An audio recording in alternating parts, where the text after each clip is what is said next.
Hello, everyone. Welcome back to Financial News. I'm Ron Jankowski with Channel 4 and Bayless Heights, and my co-host is Paul Munico from Ameriprise. Paul's going to give us an update. Today being August 28, 2023, lots of stuff has been going on for this last week. Paul, give us an update, and I will bring the viewers up to date as of this morning. Thanks, Ron. I'm going to stick with earnings because that's what's been going on in the markets lately. So Q2 earnings results, they did get a late boost. We saw S&P 500 earnings for the second calendar quarter. They got a late boost last week from retailers and a few tech companies too.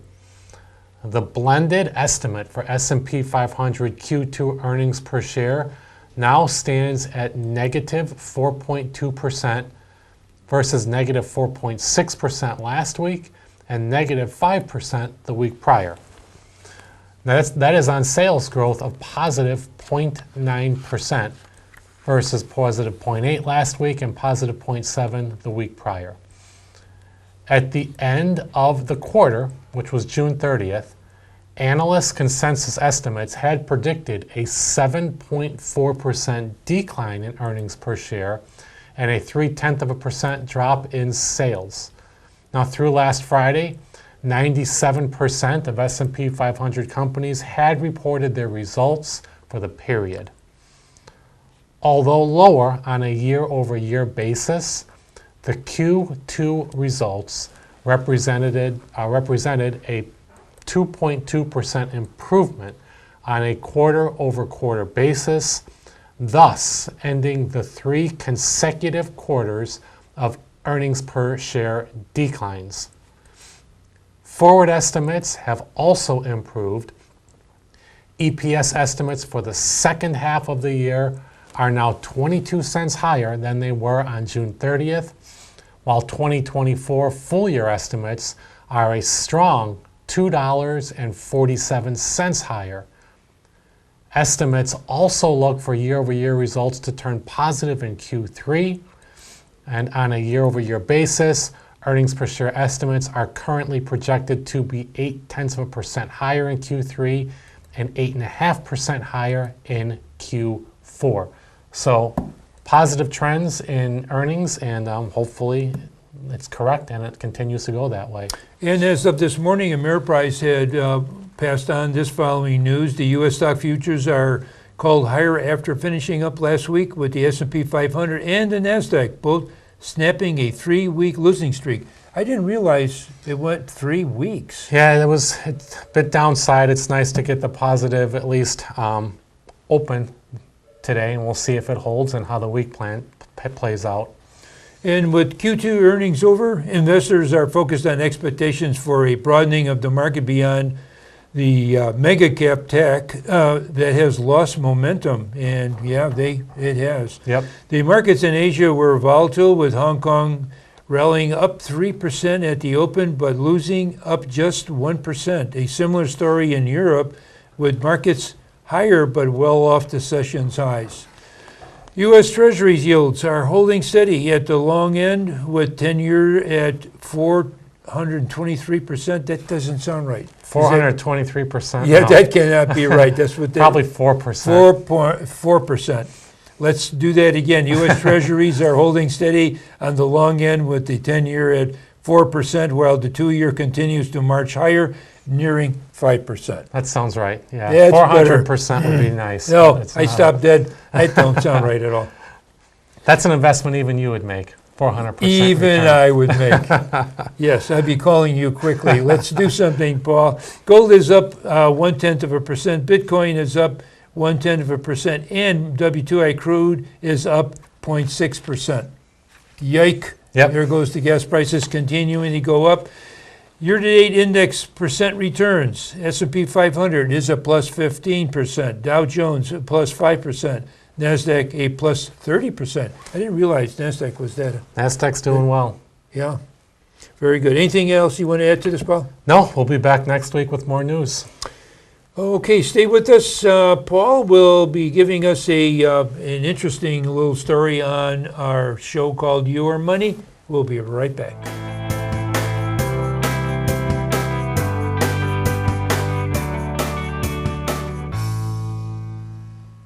And we're back with Your Money. Thank you for staying with us. Listen to this story. Paul's got an interesting topic called retirement when you don't have kids. What does that say, Paul? Yeah, we're going to help people plan for retirement when they don't have kids to maybe support them in their older age.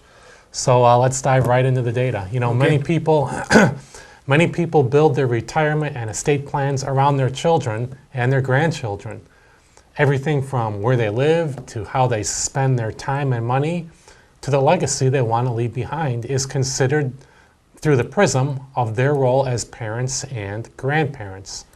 But for those without kids and grandkids, a different formula may apply, as these individuals may have more financial freedom and flexibility as they enter retirement and beyond.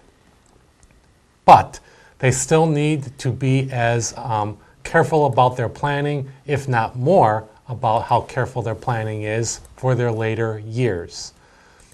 So if this describes your situation, listen on to the four tips that I'm going to give you to help navigate the many decisions that factor into retirement and estate planning.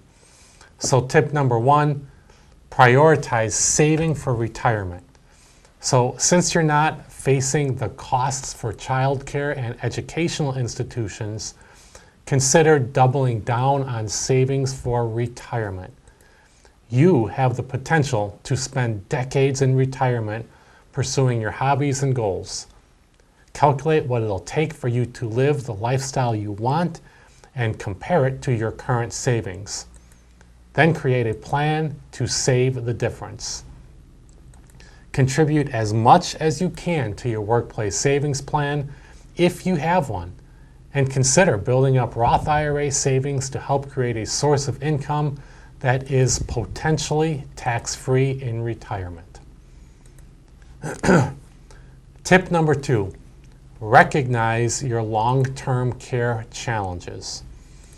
Long-term care can be a challenge for anyone as they age, and there's added complexity in situations where you may not be able to rely on family members to step in. Regardless of your situation, make it a priority to decide how you will manage healthcare costs in retirement. Medical expenses continue to rise, so it's important to have adequate savings and insurance coverage. Explore your options through Medicare and your current or former employer, and consider if long-term care insurance would benefit you.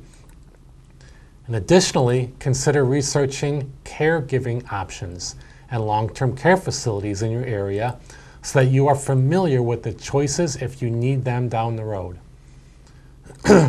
Tip number three, prepare for medical care. So before you experience a significant medical event, which can happen at any time, make sure to have the advanced directive, also known as a living will, in place.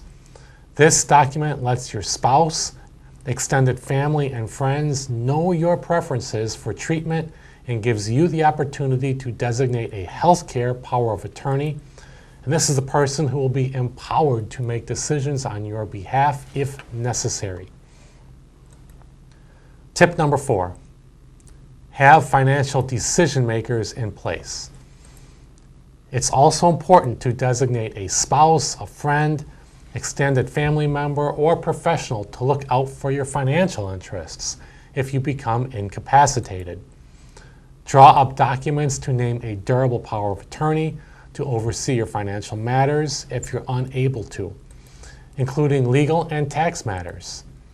Keep in mind that choosing someone to help watch out for you does not mean you have to share your full financial situation and account numbers. Rather, a common approach is to share enough information so that the contact can step in should a situation arise where you need help making financial decisions. Tip number five, plan your legacy. So with no direct heirs in line to inherit your estate, you will want to consider what you'd like your legacy to be, including how your assets should be distributed upon your death. You may choose to leave your estate to any combination of family members, friends, charities, education institutions, or other causes that are important to you. Creating or updating your will is one of the best ways to articulate your wishes. Also consider using a trust, which sometimes allow more flexibility than a will, to help you meet specific legacy goals.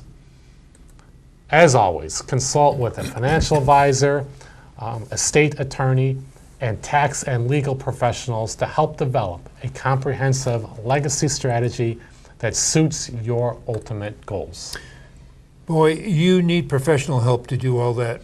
And it's really something that you should not try to go online and Google a form and think that you could just fill that out.